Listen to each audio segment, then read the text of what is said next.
നിങ്ങൾക്കും അനുഗ്രഹമുണ്ടാകേണ്ടതിന് മറ്റുള്ളവരെ അനുഗ്രഹിപ്പിൻ എന്നാണ് വിശുദ്ധ ബൈബിൾ നമ്മളെ പഠിപ്പിക്കുന്നത്.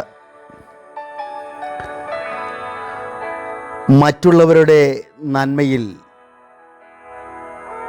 ഉയർച്ചയിൽ സന്തോഷിക്കുവാൻ നമുക്ക് സാധിക്കുന്നുണ്ടോ? നാമാണ് വലിയവർ എന്ന് പലപ്പോഴും നമുക്ക് തോന്നിപ്പോകും.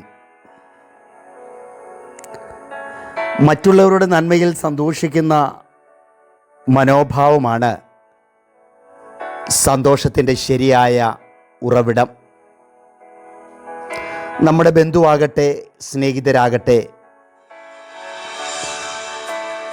ഏത് കുടുംബങ്ങളുമാകട്ടെ, അവർക്കുണ്ടാകുന്ന ഏതെങ്കിലും ഉയർച്ചയിലും വിജയത്തിലും നമുക്ക് സന്തോഷിക്കുവാൻ പലപ്പോഴും കഴിയാതെ വേവലാതിപ്പെടാറുണ്ട്. ആ വേവലാതി കൊണ്ട് എന്ത് നേട്ടമാണ് കിട്ടുന്നത്?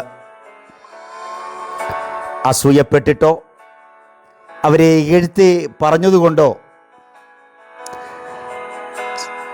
സ്നേഹത്തിൻ്റെ അല്ലെങ്കിൽ ബന്ധങ്ങളുടെ ചങ്ങലയിൽ നിന്ന് അടർത്തി മാറ്റിയിട്ടോ അവരുടെ നന്മയ്ക്ക് കുറവ് വരികയോ,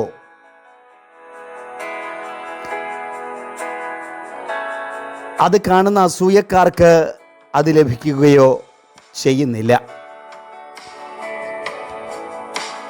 എന്നാൽ മറ്റുള്ളവരുടെ നന്മയിലുള്ള സന്തോഷത്തിൽ നാമും പങ്കുചേർന്നാൽ അവർക്കും നമുക്കും അത് അനുഗ്രഹത്തിനും സന്തോഷത്തിനും കാരണമായി തീരും. നാം പ്രാരംഭമായി കേട്ടതുപോലെ മറ്റുള്ളവരെ അനുഗ്രഹിക്കുമ്പോഴാണ് നമുക്കും അനുഗ്രഹം വന്നു ചേരുന്നത്. മറ്റൊരു വ്യക്തിയെ ശപിക്കുകയോ അവരുടെ ഭാവി നന്മ തടസ്സമാക്കി ഇല്ലായ്മയോ ചെയ്യുകയോ ചെയ്യുന്ന പൈശാചിക പ്രവൃത്തികൾ ശരിയായ കാര്യങ്ങളല്ല. ഒരുപക്ഷെ ഒരാൾക്ക് വരുന്ന നന്മ മറ്റൊരാൾ മുടക്കിയാൽ മുടക്കുന്നയാളിന് താൽക്കാലിക സന്തോഷവും നിലനിൽപ്പുമുണ്ടാകും. പക്ഷേ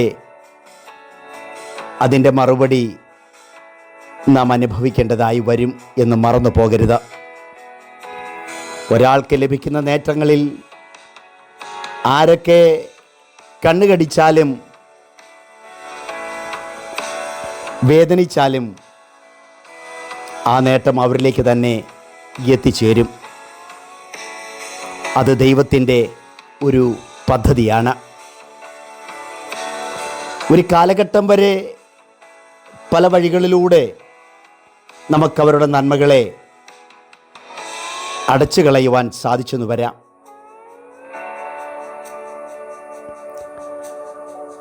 എന്നാലും ഒടുവിൽ ആ നേട്ടം അതിൻ്റെ ഇരട്ടിയായി അവരിലേക്ക് തന്നെ എത്തിച്ചേരും.